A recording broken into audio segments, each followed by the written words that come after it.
इस वीडियो में हम प्रस्तावना कौशल के बारे में जानें कि वास्तव में प्रस्तावना कौशल क्या होती है। प्रस्तावना कौशल यानी स्किल्स ऑफ इंट्रोडक्शन। प्रस्तावना पूर्व प्रश्न ज्ञान पर आधारित तथा वर्तमान पाठ वस्तु से संबंधित होनी चाहिए। इसमें शिक्षण सूत्र, ज्ञात से अज्ञात की ओर का प्रयोग किया जाना चाहिए। पाठ वस्तु के प्रस्तुतिकरण के समय पाठ वस्तु से संबंधित कुछ संकेत, प्रश्नोत्तर, दृश्य, श्रव्य सहायक सामग्री, छोटी कहानियाँ, वृत्तांत, दृष्टांत के माध्यम से विद्यार्थियों के लिए ऐसी परिस्थिति का निर्माण किया जाता है जिससे विद्यार्थियों में जिज्ञासा जागृत होती है। इससे वर्तमान पाठ की ओर एकाग्र होने की प्रेरणा मिलती है। ये सभी गतिविधियाँ पाठ वस्तु के प्रति रुचि उत्पन्न करने में सहायक होती हैं। शिक्षकों को विद्यार्थियों की उम्र एवं उनके विषय से संबंधित पूर्व ज्ञान के स्तर की जानकारी होनी आवश्यक है, तभी वह प्रस्तावना को प्रभावी एवं उपयोगी रूप दे सकेगा।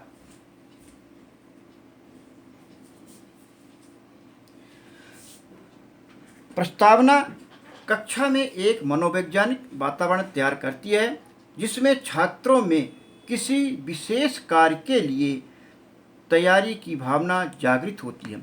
किसी भी क्रिया का अंत सुंदर और संतोषजनक होने के लिए यह आवश्यक है कि उसकी शुरुआत सुंदर एवं प्रभावशाली हो। प्रस्तावना के माध्यम से छात्रों के ध्यान का केंद्रीकरण, उत्साहवर्धन किया जाता है। प्रस्तावना प्रयोग से छात्रों का ही नहीं अपितु अध्यापक का भी उत्साहवर्धन और ध्यान केंद्रित होता है। अब आइए हम जानें पाठ वस्तु का प्रस्तुतिकरण करते समय युक्तियों का उपयोग। कि पाठ वस्तु का प्रस्तुतिकरण करते समय हमें किन युक्तियों का उपयोग करना चाहिए। इसमें सबसे पहले है समानता, अनुरूपता एवं उदाहरणों का उपयोग करना चाहिए।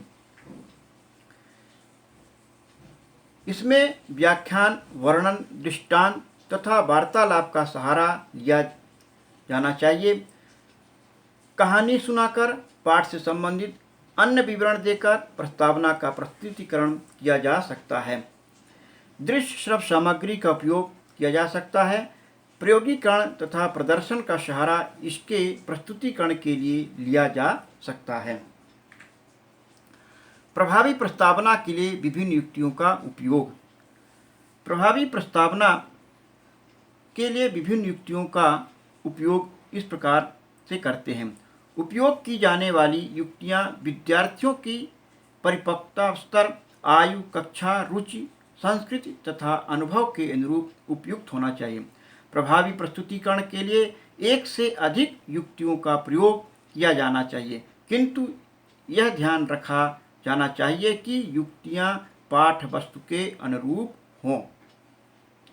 प्रस्तुत की जाने वाली सूचना में क्रमिकता तथा निरंतरता होनी चाहिए।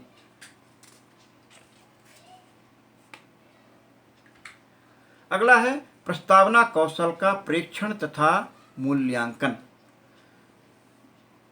प्रस्तावना कौशल का प्रेक्षण एवं मूल्यांकन इस प्रकार से किया जाना चाहिए। इसमें विद्यार्थियों के पूर्व ज्ञान का उपयोग हो, प्रश्न एवं कथन की क्रमिकता हो एवं निरंतरता हो, प्रश्न एवं कथन का पाठ वस्तु से संबंध हो, विद्यार्थियों की आयु, परिपक्वता स्तर के अनुसार युक्तियों का उपयोग हो। अब आइए हम जानें प्रस्तावना का प्रयोग क्यों। प्रस्तावना का प्रयोग हम क्यों करते हैं।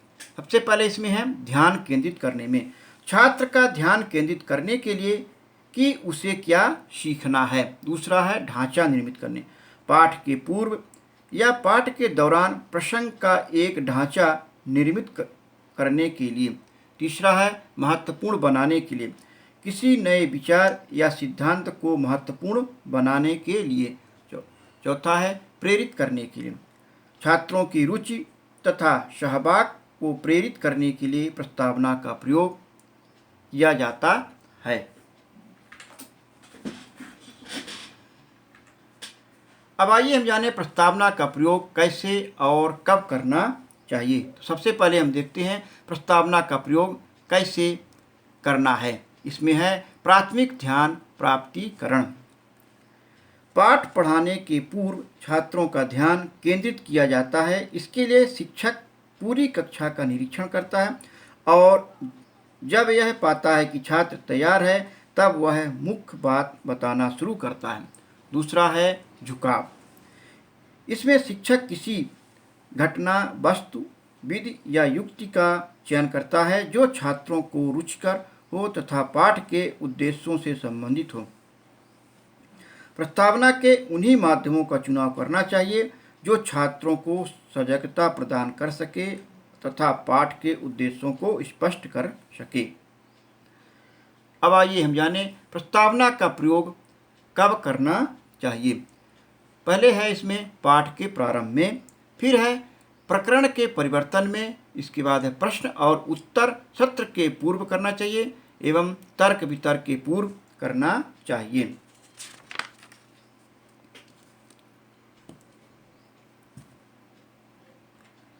प्रस्तावना कौशल के कुछ घटक भी हैं, तो आइए हम जानें प्रस्तावना कौशल के मुख्य घटकों के बारे में कि इसके कौन कौन से कंपोनेंट या घटक हैं। सबसे पहले इसमें है पूर्व ज्ञान से संबंध। कथनों एवं प्रश्नों का छात्रों के पूर्व ज्ञान से संबंध होना चाहिए। फिर है मूल पाठ एवं उसके उद्देश्यों से संबंध। कथनों एवं प्रश्नों का मूल पाठ तथा उसके उद्देश्यों से संबंध होना चाहिए। इसके बाद है प्रश्नों में क्रमबद्धता। विचारों, कथनों एवं प्रश्नों में क्रमबद्धता होनी चाहिए।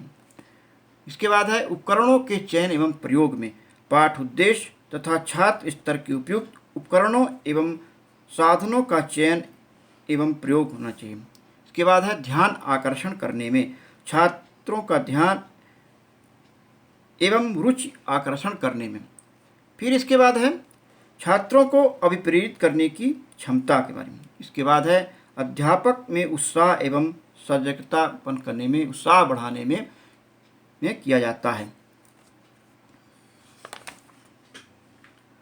अब आइए हम जानें सूक्ष्म पाठ्य योजना की प्रस्तावना कौशल किस प्रकार से बनाते हैं। सबसे पहले हम विज्ञान विषय लेते हैं। तो विज्ञान विषय से संबंधित हम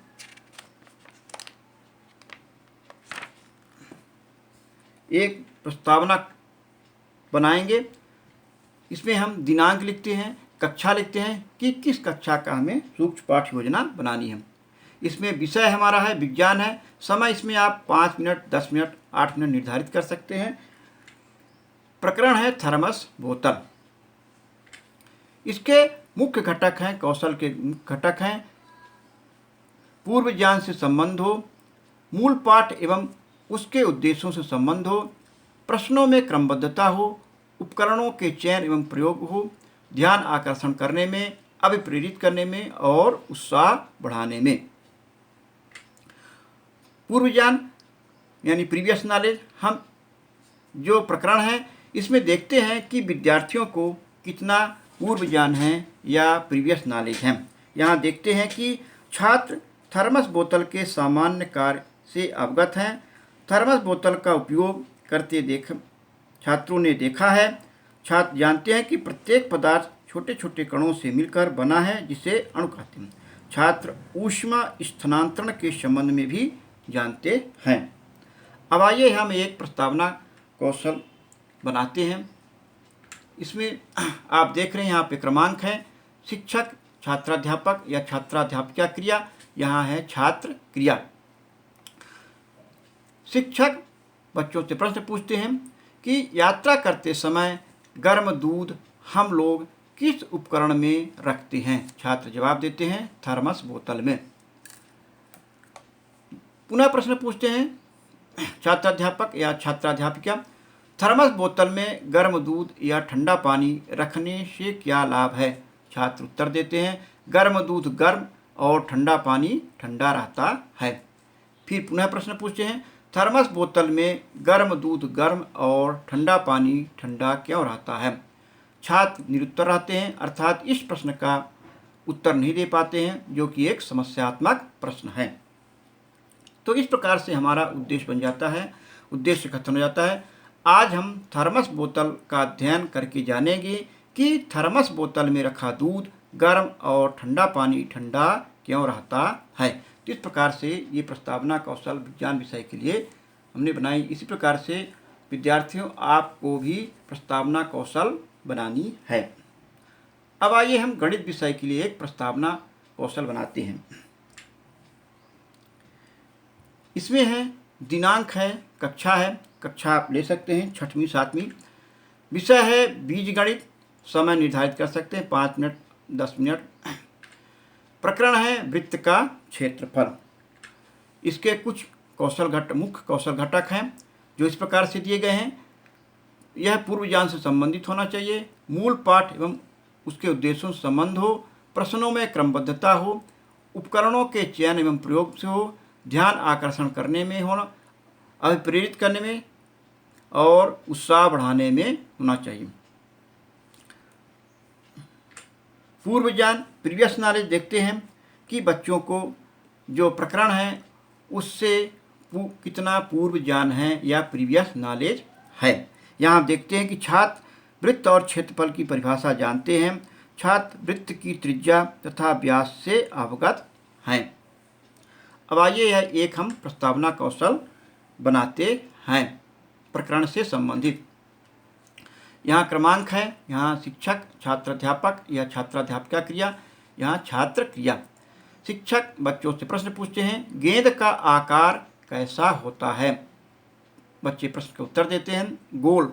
दूसरा प्रश्न पूछते हैं, गोलाकार आकृति को क्या कहते हैं?